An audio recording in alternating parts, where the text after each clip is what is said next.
Okay, just to make it clear again, when are two clusters fused together in a hierarchical clustering algorithm? The criterion is that the linkage is minimum, the minimum linkage. But the minimum linkage can mean actually that it's the minimum all over maximum distances between two clusters. Huh? So this might be a bit confusing. So the linkage is only defined by this here. And you have to look at that. If I have two clusters, I measure the distance between two clusters. So I separate all A, which belong to cluster A, and all B's, which belong to cluster B. So I get actually one distance measure between two clusters. And I cannot mix all the data points, because at some point of my hierarchy, I just look at cluster A, cluster B. This one has members small a, this one has members small b. I calculate, for example, for the complete linkage, the maximum distance such that A belongs to A, B belongs to B, which is this one here. And now I do this with all other clusters. For example, if this is another cluster, I would take the maximum from here to here, which is here. But this maximum is bigger than this maximum, so I take this linkage here, and I would fuse A and B together if this would be a C, for example. And if I look at the graphic here, let's look at that one. Why are, for example, for the maximum fusion here, why are those fused together and not those two? Because at the beginning, every data point is its own cluster.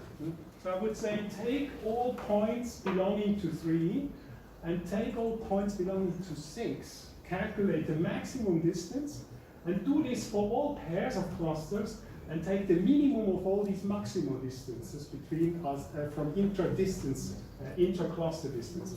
So at the beginning, actually, if these clusters just contain one single point, then the minimum, the word, the maximum, and the average is the same. That's why they start all the same. But we have to look at these as clusters, just consisting of one single point, and the distance, the linkage, is only calculated between different clusters. And then I take the minimum linkage as a criterion to fuse two existing clusters together in the next step. Okay. So, I hope it's, yeah. Now, we go to the k-means algorithms. The k-means algorithm is a partitional clustering algorithm, and it's quite easy to understand. And it's very much related to Gaussian mixture models combined with expectation maximization. And we will see that in 2 weeks in detail, but for now you probably see the similarities, but I will explain it in detail how this is related to a Gaussian mixture model and what the difference of Gaussian mixture model is in 2 weeks. Okay, k-means. What does k-means mean? Actually, here you see it's actually a non-probabilistic expectation maximization algorithm. In k-means, as the name says, you define from the beginning actually the number of clusters that you want to have in a given cluster. And what you first do, you initialize the centers of these clusters randomly. Right? You just set some points within the data set and say, these are the first cluster centers. And then you assign to those clusters, those points, which are closer to this center than to any other center. And then you have already formed actually a new cluster. With this new assignment, actually, you define by this already a cluster membership. But this membership at the beginning is not stable. Right? We would say, okay, these few points belong to the yellow center, these probably to the blue one, and here I don't know. But they get actually this label. You belong now to the yellow center. Using this assignment as a latent hidden variable, we have now a label, you belong to yellow, blue, or red, and so on. We can calculate new centers just by forming the mean of these points which are assigned being closest to the yellow center point. No? And then this center will move closer to that one. No? And at the end we will get a stable clustering, amazingly a stable clustering, which but this has to be said here, it's quite dependent on the initial conditions. Where do I put actually these initial centers? Huh? So the clustering gets at one point after any iteration quite stable, and it stops there and says, this is my clustering using 3 centroids here, and it stops there, but this end local minimum of my clustering actually depends on the initial random seed of my cluster centers. Okay.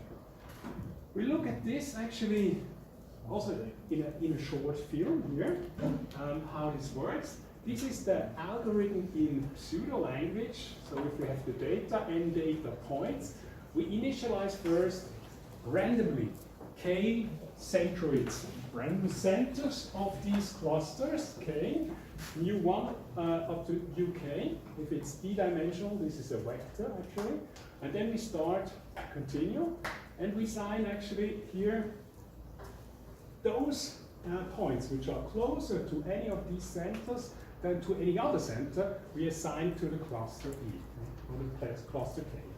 It's the K which is minimum. So we look actually these data points, which is the shortest distance to actually this center, and we choose the center which is closest, which assigns then actually the cluster membership of this data. And then we make actually the maximization step in the EM algorithm. Using now our assignment of the first iteration, actually we can calculate updated centroids. Because now we know already actually of the first iteration to which cluster actually each point belongs. It's not stable yet, but using this information, using this membership information, I can now calculate actually the centroid or the center of gravity of this cluster and start again for a loop. And this would move actually the cluster center such that at the end I have a stable partitioning of the data. And when do we stop? Actually, if our loss function does not change after iteration, for example, we would define a loss function which defines something like the compactness of the data. And if this doesn't change anymore, like the inertia of the data for each cluster, then we stop this iteration. Okay, what is the cost function? Yeah, it is actually, it's something like in mechanics you would say it's the moment of inertia. It's the second moment of this statistical distribution. It's the square distance from each data point to the center of gravity of the cluster. In the mechanics, you would call this center of gravity to each data point. It's the moment of inertia, for example. And this is actually an expression of the compactness of the cluster. And if really compact clusters result, we can stop. This is called actually the inner within cluster distortion, or the within cluster inertia, W. And yeah, it's actually also kind of a, we can also express it as a sum of squared intra-cluster distances here, which is very similar. Okay. So the mu's, they disappear here in this constant, and actually here it's just the squared distance of all members belonging to these clusters within one cluster. So I and J should be members of this cluster K. For example, you can just, here I miss a J, the J should also be, I, comma J elements of cluster K. The J I forgot. Okay, again, we pick initial centers at random. While the centers are changing, for example, compute the assignments to which cluster those data points belong. Those that are closer to to center K, for example, they belong to cluster K. So we make this assignment, nearest centers for X in data. And what do we mean by nearest? Yeah, for example, here the squared distance. But we could also choose a different matrix. And then we update our centers. The new centers are then updated to be calculated as the new centers of gravity of these newly assigned data points. matrix in this cluster C. So, and here we select cluster equals matrix J. And that's it actually. So it's quite a simple algorithm, and it's quite stable in that sense that it's guaranteed that it will converge, but it will only locally converge to the optimum. It's a local optimum, and whether we find the global or the local optimum depends on our initial seed of the centers. Okay, this depends on the initial conditions we give our optimizer. Okay, so for example, if we start like this, we're not sure what will result. Yeah, there is a sign here. You could get really unlucky seeds here. Then we would first get a really slow convergence, and probably we risk to be stuck in the local optimum. So there are ways to avoid that. And let's have a look at this video, the effect of initialization. There is a nice video on YouTube. I downloaded it here. I hope you see it. Yes, okay.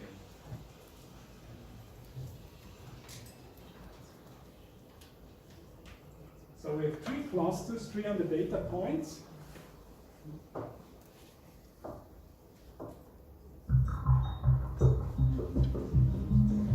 Start by initialization.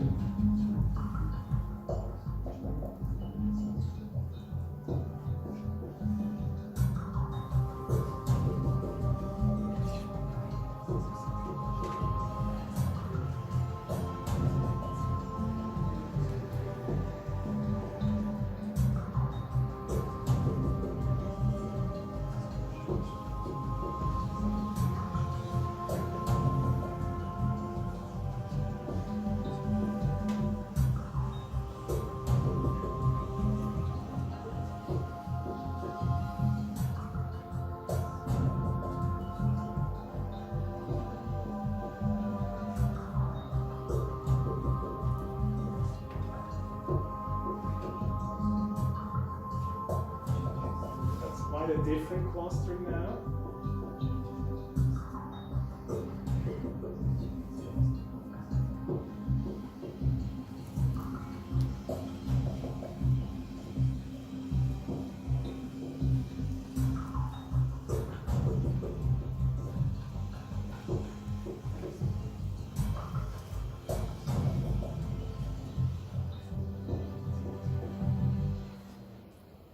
So see, it's really four runs, 4 different results, and that's actually not what we want. Yeah? We want to have stable results. And there are ways to do that. So look at that. How could we avoid this one? Okay. That's the risk of random initialization. Huh? And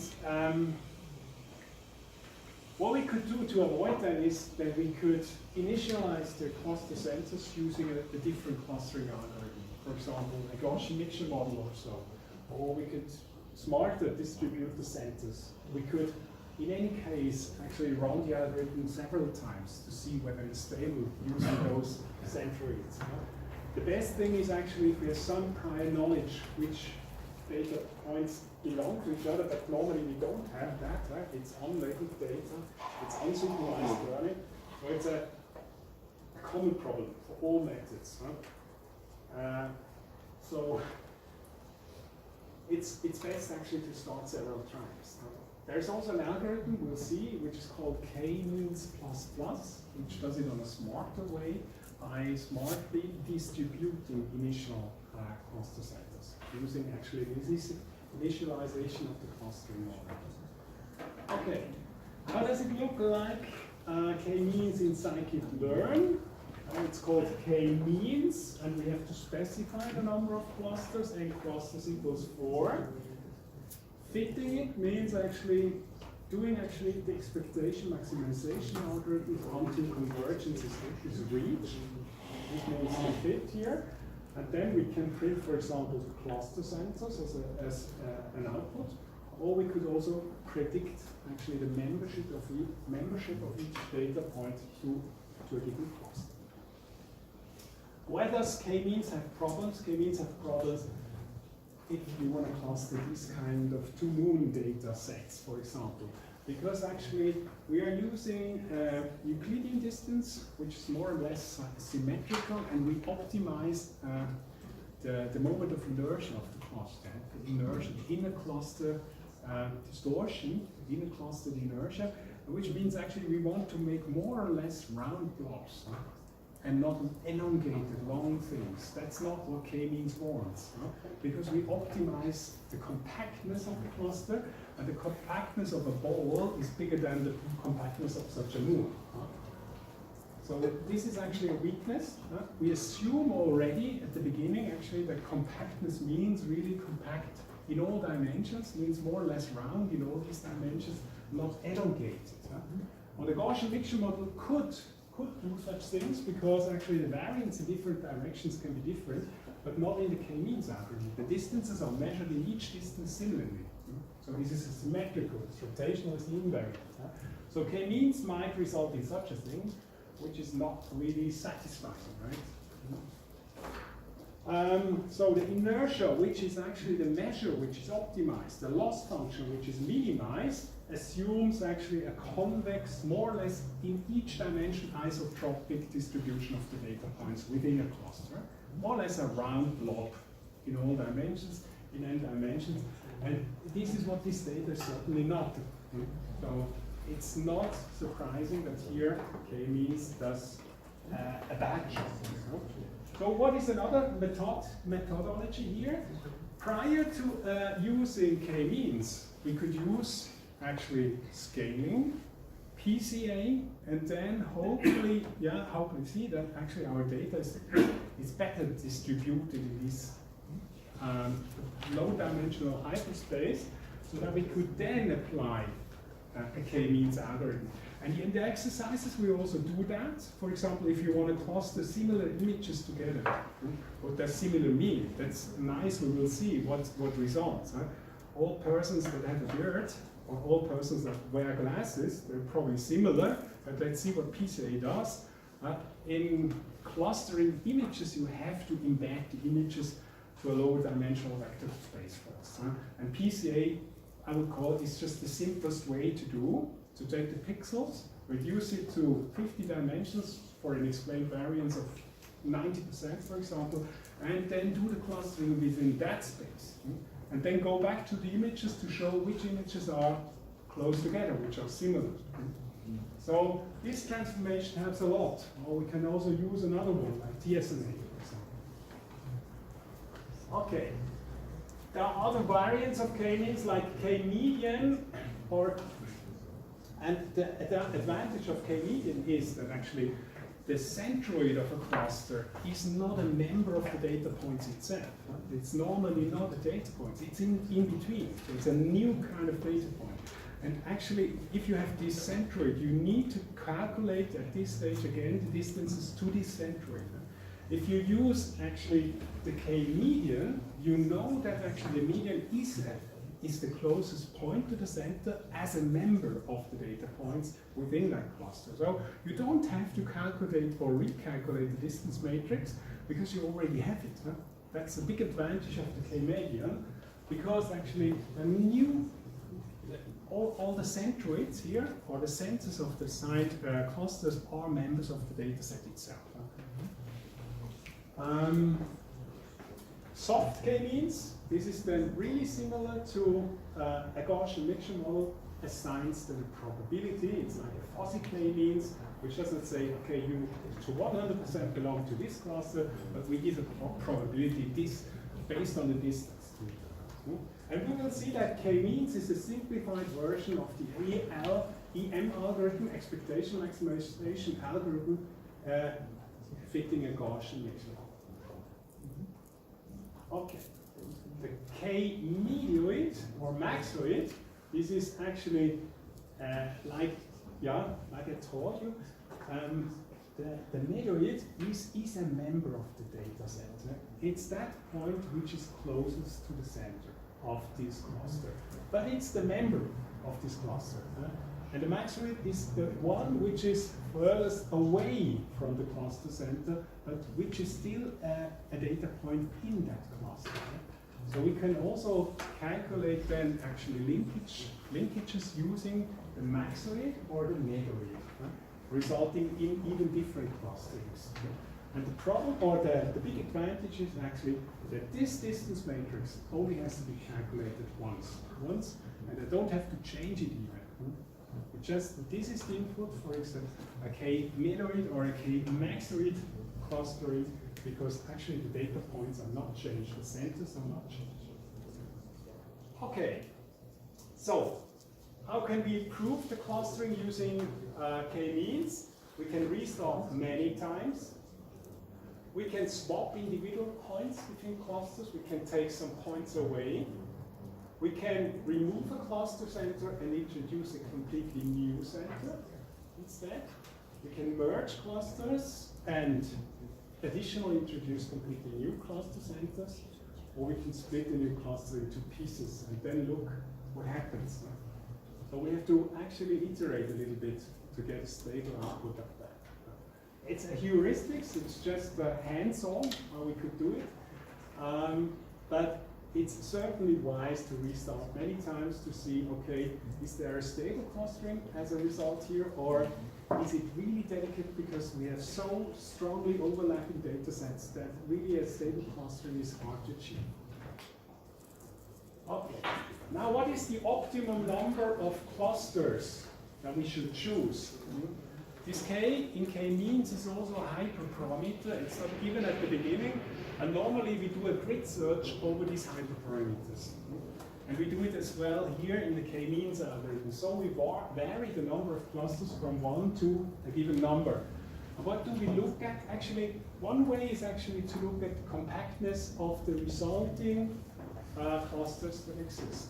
So we look at the inner cluster inertia. Moment of inertia within each cluster, how compact are those? And it's the same like this one. If we see, okay, it drops and drops and drops, at the end we only have single points, for example, it's too far then. But what normally results is kind of an elbow curve, where we stop at the edge, where it's more or less a nice spot, a sweet spot, where we would say, okay, here it really starts to become flat, and we don't gain a lot in the compactness of the clusters. So we stop, for example, at 4, and we could also stop at 5, so it's not that hard. That's one criterion. It's called the elbow criterion. It's only one way to do it. We'll see now other ways how to do it. The other way to do it is drawing a silhouette plot. Now we have to see what is the silhouette distance or the silhouette score. It's defined as this. We have to start. Let's assume we have K clusters. K is given. And we look at a given data point I, and AI is the average distance of I with all other points in the same cluster. So we make actually this intra-cluster distance of 1 point xi, and we call it A. Now, for Euclidean K-means, AI measures how well it fits into its own cluster. And BI is now the extra cluster distance. It's the smallest average distance of I to all other clusters. And we compare those. So, means actually how far it is to all other clusters, how close it is within its own cluster. That's how actually the silhouette score is defined. And by dividing here by the maximum of those values, we get a score within 0 and 1. We get kind of a neutral normalized score. And what we then look at it, we do this for all clusters, sum up all these distances for each data point within each cluster, and this is then actually the silhouette score, and we want to maximize that over K. And that's how we choose then the K. Here it's actually shown what the silhouette score actually is. Let's assume this is one cluster. We select 1 point, xi. We calculate the average inner cluster distance. So we calculate all the distances from this point to all other points within that cluster, make the average. Then we calculate the average outer cluster distance from this point, which is shown by these dotted lines here. And this is here, the A is 5.52 and the B is 21.82. So the silhouette score for this single point here is actually this here, 21 minus 5 divided by the maximum, which is 21, is 0.75. And this we do for all points in all clusters. Sum it up and want to maximize that. This would be a way to determine the optimum K. Another way is just to draw these silhouette plots, and I show it here. I can also put actually the PowerPoint so that you can, probably you don't see all the graphs here. I will put the PowerPoint presentation also onto the Moodle so that you can play with it. It's like this. This is actually called a silhouette plot. For all points in cluster 1, we put now the silhouette score in an ordered fashion. Right? Smallest silhouette score here, from one point to this one, and the second one to here. Now, how can we qualitatively actually judge now whether this is a good clustering or not? What is here is actually the average silhouette score. Huh? And if one cluster is really mainly below this average cluster score, below this average silhouette score, it's already an indication that it's a bad cluster. Huh? The second thing is actually here, if these widths are very different, it's also an indication that this clustering is not optimal. Huh? So if this variation is big, or this variation is big, actually it's mainly a bad clustering. Huh? Let's start with 3. Here we see actually that the average score, 0.6, and here for this cluster 1, all silhouette scores actually are below average. So this is also not an optimum clustering. And we also see that this cluster is still the biggest one, and those are more or less similar. So I would not be happy with that one. Now we go through 4, and here we could already live with it. Right? 4 clusters. Why not? Huh? There are probably here quite a lot of points which has a below average silhouette score. So we could say probably cluster 3 is not optimal here. Let's continue to 5. Here, this is definitely not a good clustering because we have 2 clusters with below average silhouette score. So I would not stay with that one. Maybe that one is a bad one. Huh? 4 and 2. These are exactly those 2. Huh?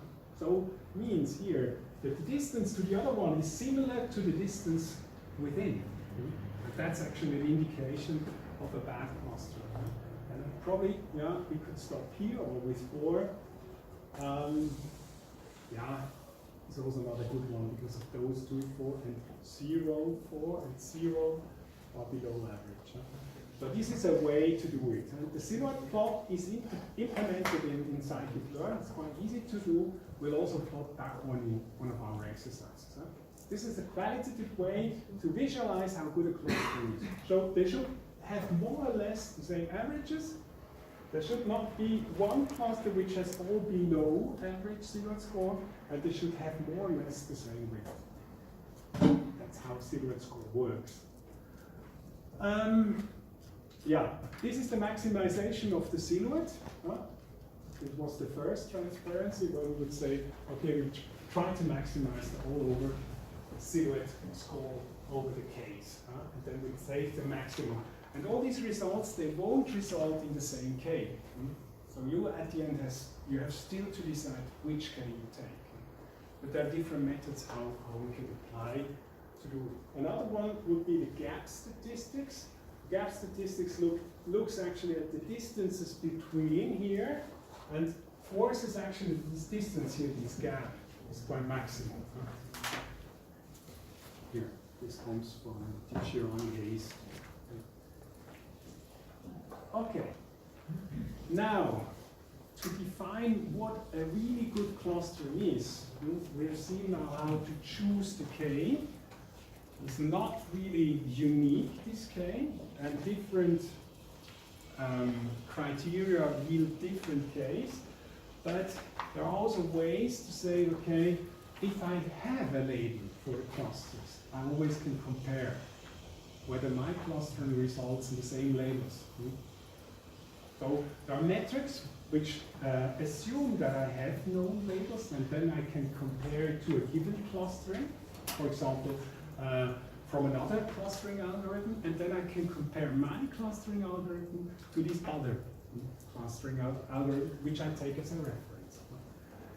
So we have seen the inertia. It's probably the most common one. It measures the compactness of the created clusters, the compactness of the data points within one cluster. Adjusted rand index and normalized mutual information are criteria which can only be applied when I know a different clustering that has assigned also quite some unique labels to these clusters. I have to compare it to a given clustering. Okay.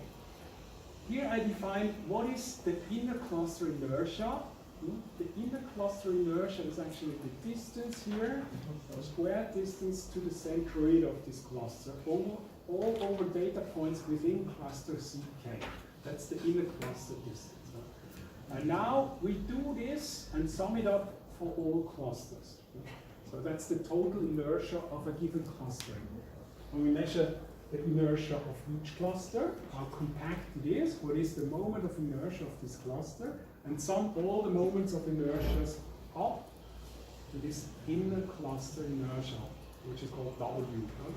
Then we could also define a between cluster inertia, and sometimes this is also specified. But mainly, actually, we would use only the V. Just to say, inertia is not equal inertia. You have to ask second time, which inertia do you mean? Normally, everybody means inner cluster inertia, but there's also an in-between cluster inertia, and they are related to each other. We can, for example, call or calculate that one using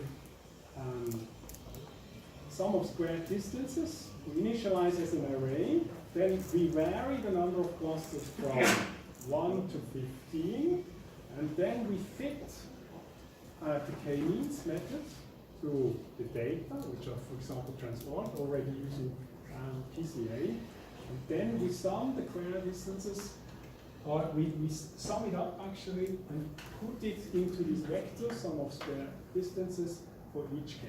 And then we can plot it. The inertia as function of the number of clusters. Adjusted rand index computes a similarity measure between two clusters. So I have one clustering and another, and I just compare those two.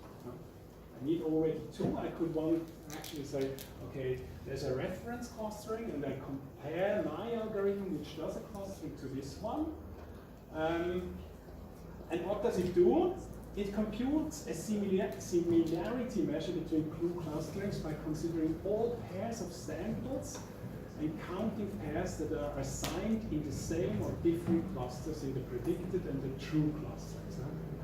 That's quite complicated. So we look also to calculate all pairs and compare between those two clusterings actually for which pairs of data points those two clustering algorithms assign the same clusters. And then actually we calculated the rand index, which actually this sum here by an expected rand index, and normalize it by this one. This makes sure actually that we get actually clustering. If they are really identical, we get exactly a 1, and then we get a symmetric measure. It's implemented here in the metrics, adjusted rand score, and means actually we compare now true labels to predicted labels, the clustering output, for example, for a hierarchical clustering algorithm to another one. And NMI is similar. I don't go into the details. It's just for completeness. I think it's not really necessary that you know that. I just put it, if you once see an NMI, you should know, okay, that's a matrix to compare different qualities of two clusters. I think it's enough to. Good, but what you should know is this one here, the Bayesian information criterion. This has to do again with Occam's razor, okay, with kind of a minimum description length.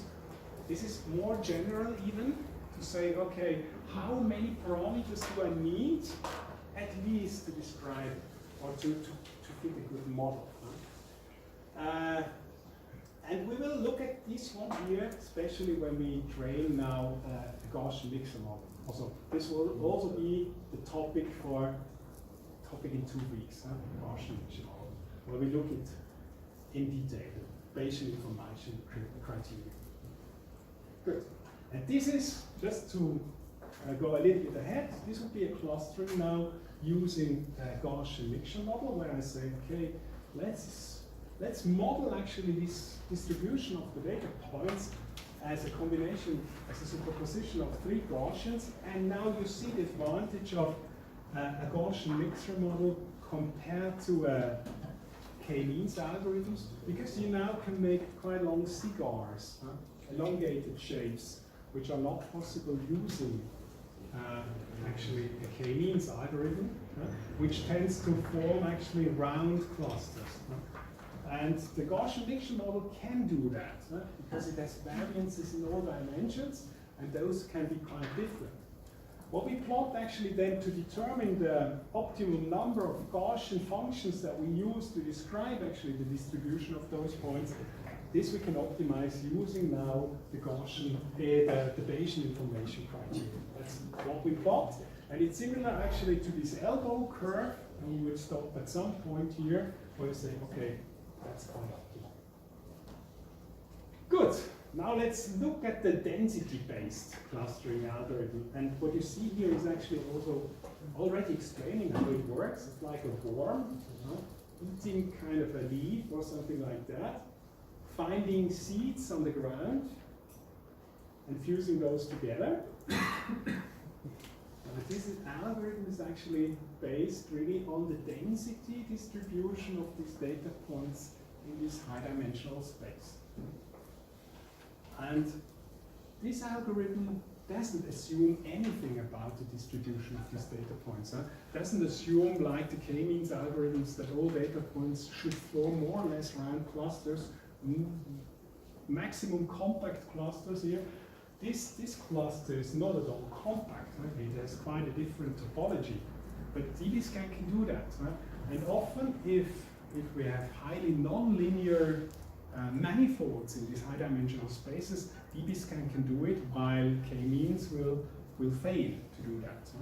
And you will see that when we actually try to group similar images together, that dbScan is much more powerful by grouping similar people together than, for example, a k-means algorithm. Okay, how does it work and what does it mean? Density-based spatial clustering of applications with noise. That's actually, the dbScan is just the short one, the acronym for that one. So density-based spatial clustering of applications with noise. So the assumption is actually that clusters in these high-dimensional spaces form dense regions. That's the assumption. So there must be a kind of a definition of a density, and that these clusters are separated by gaps. They're not linked together with bridges also. There are really gaps which make a transition from one dense layer to another quite difficult. Points within a dense region are called dense or core points, and dbScan identifies those densely populated regions. And what is the advantage? We do not have to select a k, it finds it itself. We can capture now cluster shapes with really complex shapes, so these 2 moons is not a problem for dbScan. And it really assigns outliers. It can also say, okay, this is a point which doesn't belong to any cluster. It doesn't need, so if we have an outlier in k-means forces it to belong to one layer, even if it's miles away.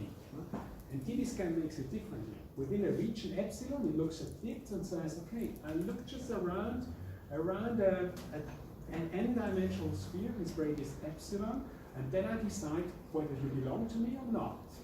And everything outside I don't agree. And those points that are left over are just not assigned. And that's the end. And that's why actually DB-scan can also ignore outliers. Okay, how does it work? We have to specify actually two hyperparameters. The minimum number of samples, which it has to find within a region of epsilon.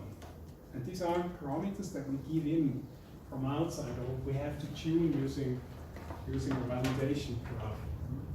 So at least the minimum number of samples of data points are within a distance epsilon in this n-dimensional sphere to a given point. Then these points, or the point in the middle, is assigned a core point that belongs to this cluster. Core objects are closer than all core objects that are closer than epsilon to each other are assigned to the same cluster. They are grouped together. And at the beginning, the algorithm selects a starting point. Then it finds all points at the distance epsilon or closer to this start point. If less than minimum sample points are found within that distance to the starting point, this point will be classified as noise and it stops there. It doesn't belong to any cluster. If it's more than minimum number of sample points at this distance of epsilon, the point is used as a core object and it starts again. Okay, this is the algorithm in pseudo language for all core points too. So it assigns actually, first of all, an initial point, looks in a surrounding epsilon, assigns those when there are more than minimum samples in this n-dimensional ball, it assigns all these points to be new center points here, or core points. And then it moves also through this here, and starts from this a new ball, and a new ball, and a new ball. And it only stops at this point where the density is smaller than epsilon, or the number of samples within that ball epsilon, then it stops. And then it starts with a new initialization point. Okay. That's more or less the DB-scan algorithm. Okay. Now we're actually at the end. We can summarize what did we look at. We looked at two principles, mainly agglomerative clustering, which starts from bottom up and results in hierarchical clustering methods. There we have to know two things. The distance matrix, this is very important, and the distance matrix together with a linkage criterion decides which two clusters are fused together. So if we say, okay, it's a maximum linkage, then we mean that in the next step, those two clusters are fused together, which have the minimum maximum linkage. So the minimum distance between the intra-cluster distances, which are the maximum outside diameters actually of these clusters. Normally, actually, this Euclidean distance is used, and this results actually taking the means, and that's why k-means is also sensitive to outliers compared to DB-scan, which just ignores a single point because it's not in a dense region. We have to determine k externally by either plotting, for example, the inertial function of k and looking for an edge in the elbow curve and stopping there. The second thing is we could look at the silhouette plots or the total silhouette score, which should be maximum for a given k.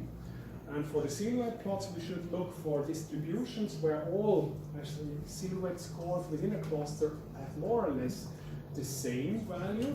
The width of all silhouettes are more or less the same, and there is no one silhouette which is below average.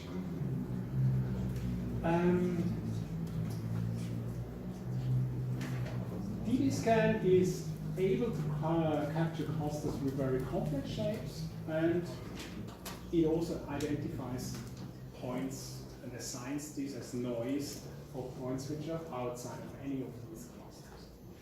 And the problem is actually that we, in unsupervised learning, we do not have given labels, we cannot compare something, but using, for example, the adjusted rand index or the normalized neutral information, we can at least compare two clusterings qualitatively and say, okay, which one is better? Okay. That is so far for the theory to clustering, and what we'll do now in the exercises is really apply it. And the nicest thing is actually exercise 5, which is really nice because we can assign different phases which are similar and see how a clustering algorithm is able to find out of a huge bunch of images of people which are close together, which are similar. And what similarity means, actually, we have to interpret ourselves. What K means assigns a similar is different different thing than the thing which ED scan assigns a similar. And we as experts then have to look at the clusters that exist and give them actually an explicit label to say, okay, I know what it shows here as similarity measure. We can mainly interpret what criterion this clustering algorithm selected as a similarity measure. You don't have to do number 3 in the exercises because this we will do in 2 weeks. It's related to the Gaussian mixture model, so it's sufficient if you do 1, 2, 4, and 5. And 3 we will do in 2 weeks together. Okay? Because it concerns expectation, maximization, and Gaussian mixture. Okay, thank you.